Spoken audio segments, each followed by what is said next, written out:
So I thought it would be fun to walk through my little container garden here where I grow a lot of citrus trees and my lemongrass and a few other things I'll show you.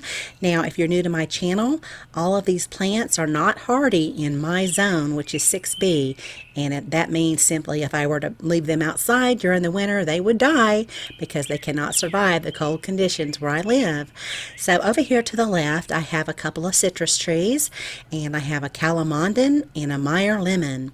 Now the Calamondin is typically grown in the U.S. as an ornamental plant. It's really pretty, but in other parts of the world it is actually used in desserts and things like that. Now it is very, very tart. It is a cross between a kumquat and a mandarin orange, and so I consider it the orange version of a key lime. Okay, and so my Meyer Lemon is doing real well. I have a lot of lemons on here. They probably will not ripen up until December or January, and I just love to use my fresh citrus. Just lovely and so much fun to grow and have it in the winter. Now, right back here behind them, I have some lemongrass and galangal. And galangal is in the same family as a ginger plant, and I use that for a lot of Thai cooking. And then back here, of course, is the lemongrass. So this is actual lemongrass, and it is not citronella grass.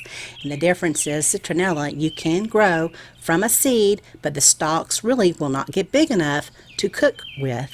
So lemongrass really should be grown from what you would call, I guess, a cutting. So you would just take a stalk off of this plant and root it, and then you would be able to grow it that way. I've never seen my lemongrass flower before, and I've had it over 12 years.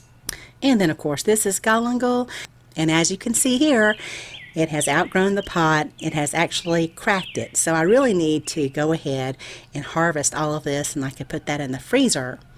Now down here is just a little child's snow sled, and I use this as a kind of like a little saucer for both of my lemongrass and the galangal, and then it also has a little rope on it so it's easy to pull it around because these get pretty heavy, especially after a good rain. And then of course right back here is my Kaffir lime tree, and it is just booming with limes on it right now, and it is really almost too tall to put back in my garage, so I might have to cut it down just a little bit, but it's doing real well, and I have just really enjoyed having this tree. There have been many times I thought that I lost it. It would had a really bad infestation one time with some insects, and then one time all of the leaves fell off and there was not one leaf left on it during the winter, and I had failed to water it, so I thought for sure I lost it, but it just sprung right back. So it's a pretty hardy little tree. And then over here I have some sweet Bay Laurel. I need to probably cut back some of these bushes here and dry the leaves, because every time I go to cook soup or something I have to run down here and pick a couple of fresh leaves. You know, these are bay leaves, and so I really just need to cut some of these back, and they'll do just wonderful. They love to be pruned back. And over here are just a few more of my little herbs here that I like to cook with. I have in the back here is a Kaffir lime tree that I've grown from seed, and it's doing great. I did grow another one from seed many years ago, about I guess 3 maybe 4 years ago. I left it outside on a cold night, and it did not survive the cold conditions. So sometimes that happens, but this one's doing, you know, really, really well, and it's got a lot of new growth on it right here. And then of course it has a lot of thorns, which is unlike my mature tree, which has no thorns. But my mature tree at one time did have thorns, so I'm not exactly sure why it doesn't have thorns anymore, but this one does, and they are very sharp. They hurt really, really bad if you rub up next to them. And in front here are a couple of rosemary plants.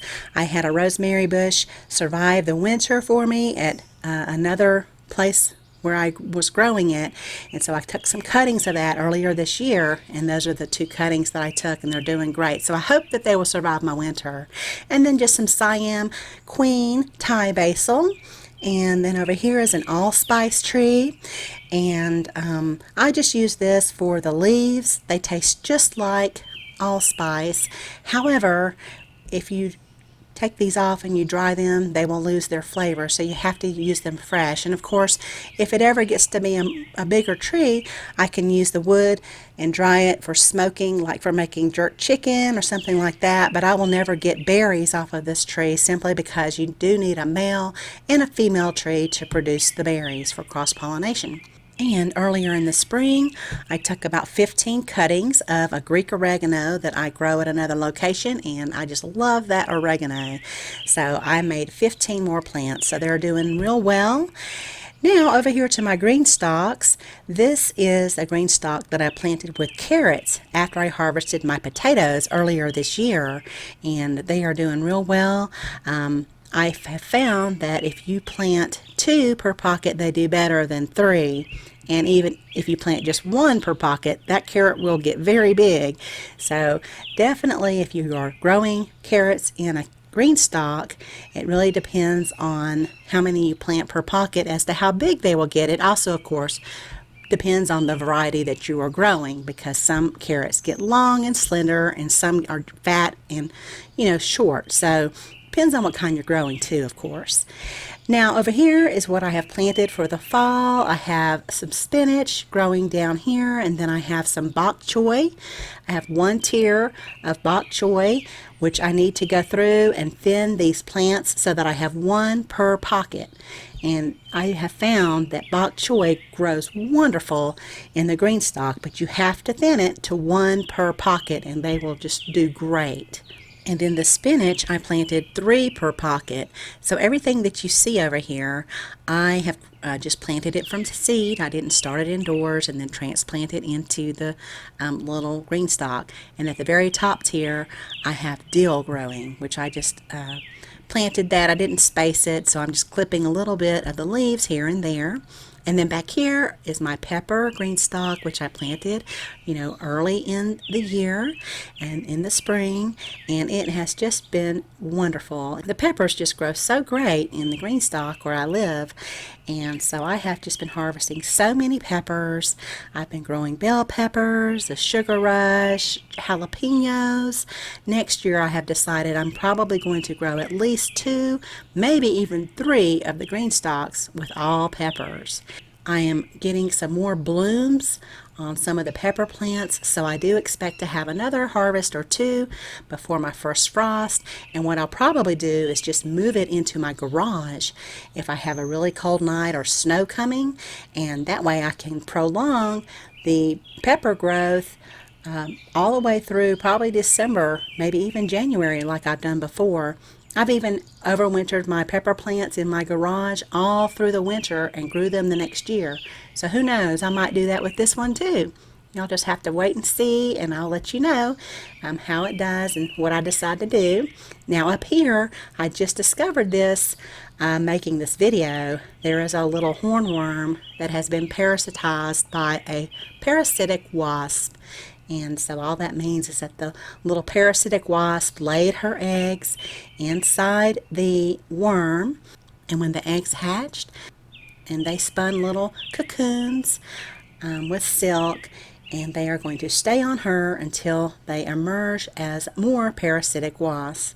So I have a lot of those parasitic wasps where I live, and they always attack those hornworms, so they keep them under control for me, which is great. Over here to the right, this GreenStalk, I have planted a lot of winter greens that I really enjoy, such as 7-top turnip greens.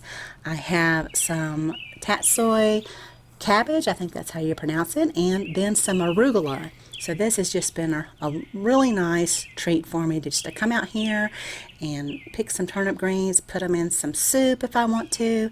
And then over here to the left, I actually also planted a couple of cucumber plants. Now I don't know if they will actually have time to produce fruit, but we'll see. It might get too cold before they can produce some cucumbers for me. So anyway, that's my little container garden here, and if you have any questions, leave them down below. I'll be sure to try to help you, and thank you so much for watching. Y'all have a beautiful day.